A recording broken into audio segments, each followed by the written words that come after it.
Hey guys, welcome to study IQ। US और Australia ने officially एक बहुत ही बड़ा कैंपेन स्टार्ट कर दिया है ताइवान के लिए, ताकि ताइवान यूनाइटेड नेशंस की वेरियस बॉडीज में वापस आ सके ना। क्वेश्चन यहाँ पर ये आता है कि जो क्वाड ग्रुप है जहाँ पर यूएस, ऑस्ट्रेलिया, इंडिया, जापान मिलके काम करते हैं, उसकी दो कंट्रीज यहाँ पे एक्टिव हैं, मगर जो बाकी दो देश हैं जापान और इंडिया, ये ऑलमोस्ट साइलेंट है। क्या टाइम आ चुका है कि इंडिया भी यहाँ पर यूएस, ऑस्ट्रेलिया को ज्वाइन करे और एटलीस्ट वर्बली यहाँ पर ताइवान को सपोर्ट करे एट यूनाइटेड नेशंस। बड़ा निर्णय होगा इंडिया के लिए।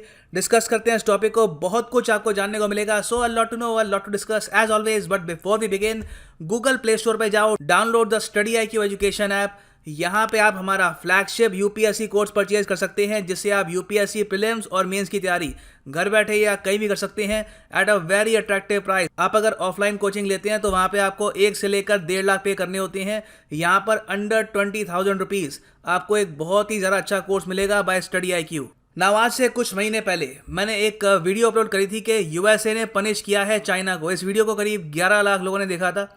इस वीडियो में मैंने आपको ये बताया था कि ताइवान के समर्थन के लिए यूएसए ने रिसेंटली एक एक्ट पास किया है। ताइवान, बाय द वे, यहाँ पे आप देखेंगे ये है एशिया का मैप, ये है हमारा प्यारा भारत, यहाँ पे है चाइना और यहाँ पे जो आपको टापू दिख रहा है ये है ताइवान। ताइवान खुद को रिपब्लिक ऑफ चाइना भी कहता है, मतलब कि ROC, वेयरएज चाइना खुद को कहता है पीपल्स रिपब्लिक ऑफ चाइना। जो दोनों देश हैं, दोनों ये कहते हैं कि वो एक्चुअली में रियल चाइना है, मगर ऑब्वियस ही बात है आज के समय दुनिया में जो डोमिनेंस है वो है पीपल्स रिपब्लिक ऑफ चाइना की। बहुत से देश हैं वो ताइवान को एज ए कंट्री मानते भी नहीं है। इवन यूनाइटेड नेशंस में आप अगर देखो तो ताइवान की कोई सीट नहीं है, सिर्फ वहाँ पर पीपल्स रिपब्लिक ऑफ चाइना को माना जाता है।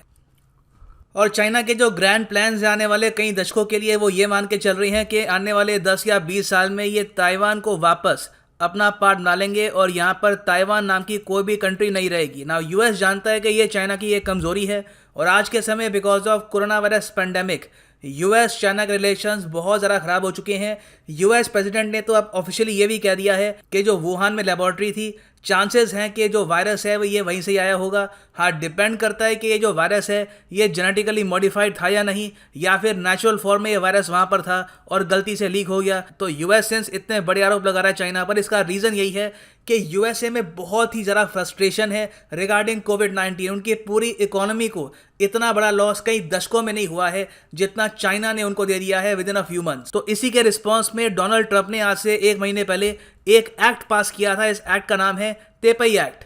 तेपई एक्ट में यूएस ये कहता है कि हम लोग आज से, मतलब यूएसए आज से ये कोशिश करेगा कि इंटरनेशनल कम्युनिटी में ताइवान को वापस एक्सेप्टेंस मिले और बहुत सारी जो इंटरनेशनल बॉडीज़ हैं वहाँ पर ताइवान फिर से मेंबर बने। एटलीस्ट ऑब्जर्वर स्टेटस तो ताइवान को मिली जाए, चाहे मेंबर ना बन पाए। और यूएस ने यहाँ पर यह भी कहा है कि वो देश जो ताइवान को बिल्कुल रिकॉग्नाइज नहीं करते, उनके साथ कोई इनफॉर्मल रिलेशन भी नहीं बनाते, तो उनको यूएस जो सपोर्ट देता है फाइनेंशियल, इकोनॉमिक, डिप्लोमेटिक, वो सपोर्ट यूएस कट कर देगा। यहाँ पे आप देखेंगे ये वर्ल्ड मैप है, ये आप देख रहे हैं यहाँ पर जो लाइट ग्रीन कंट्रीज़ हैं जैसे कि यूएस है, उसके अलावा रशिया है, इंडिया है, कनाडा है, ऑस्ट्रेलिया है। ये वो देश हैं जो मानते हैं कि दुनिया में एक ही चाइना है और वो है पीपल्स रिपब्लिक ऑफ चाइना, मगर साथ ही साथ वो ताइवान के साथ इनफॉर्मल रिलेशन रखते हैं।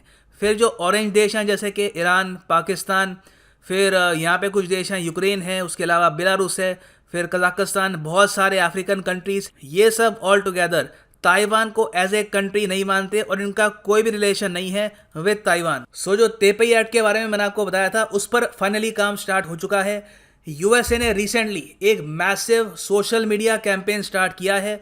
उसमें यूएसए के जो वेरियस हैंडल्स हैं, जो इनके वेरियस अकाउंट्स हैं, वो दुनिया भर के लोगों को ये कह रहे हैं कि आप यूनाइटेड नेशंस के सामने आवाज़ उठाइए कि एक टाइम पे यूनाइटेड नेशंस में हर कंट्री को एक्सेप्टेंस मिलती थी, उनकी आवाज़ वहाँ पर सुनी जाती थी, मगर आज के समय बिकॉज ऑफ वन कंट्री एक दूसरे कंट्री की आवाज़ वहाँ पर सुनी नहीं जा रही। यहाँ पे आप देख पाएंगे ये ट्वीट है by US mission to United Nations. ये कह रहे हैं UN was founded to serve as a venue for all voices, a forum that welcomes a diversity of views and perspectives and promotes human freedom, barring Taiwan from setting a foot on UN grounds।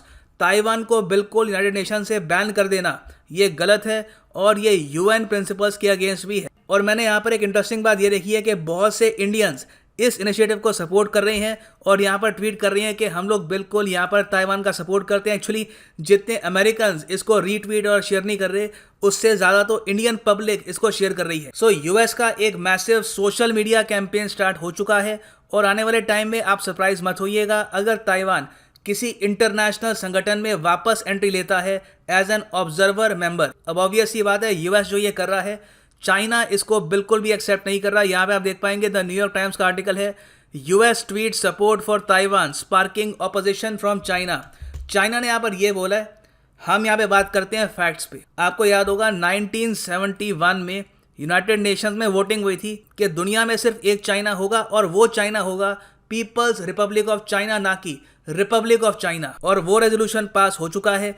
तो जो US यहाँ पे कर रहा है ये violation है उस यूएन रेजोल्यूशन की। यहाँ पे हम बात कर रहे हैं बहुत ही फेमस रेजोल्यूशन 2758 की। ये पास हुआ था 25 अक्टूबर 1971 में।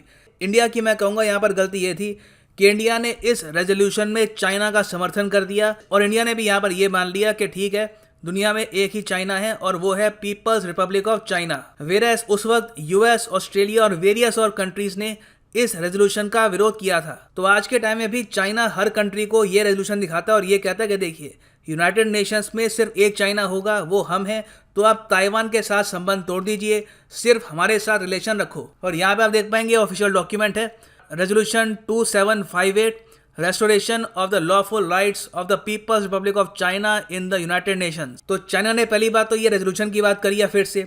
उस सब के अलावा चाइना ने ये भी यूएसए को याद दिलाया है कि वो लोग भी वन चाइना पॉलिसी फॉलो करते हैं। ये निक्सन के टाइम से स्टार्ट हुआ था, जिसमें यूएसए ने ये कहा था कि हम लोग ताइवान के साथ इनफॉर्मल रिलेशन रखेंगे, मगर हमारे जो मेन फॉर्मल रिलेशन होंगे वो होंगे with People's Republic of China. तो चाइना यहाँ पर ये कह रहा है कि यूएस का जो ये मूव है इनकी वन चाइना पॉलिसी के भी अगेंस्ट है। मगर लगता नहीं है कि यूएस यहाँ पे रुकने वाला है। एक्चुअली बहुत सी और जो कंट्रीज हैं ये यूएस को ज्वाइन कर रही हैं। फॉर एग्जांपल ऑस्ट्रेलिया, एक और क्वाड कंट्री, उसने यहाँ पर यह कहा है कि ये बिल्कुल ताइवान को सपोर्ट करेंगी for their return at WHO। WHO आपको पता होगा ये यूएन की ही एक बॉडी है। और सिमिलरली ऑस्ट्रेलिया ने यह भी बोला है कि आने वाले टाइम में यूएन की जो वेरियस बॉडीज़ है वहाँ पर भी ये सपोर्ट करेगी ताइवान की री एंट्री। नाउ मैं आप सबसे ये पूछना चाहूँगा कि आपके हिसाब से इंडिया को यहाँ पर यूएस और ऑस्ट्रेलिया का साथ देना चाहिए या नहीं? नीचे आप कमेंट सेक्शन में लिख सकते हैं। This is now the end of the video. Thanks for listening and as always God bless you all.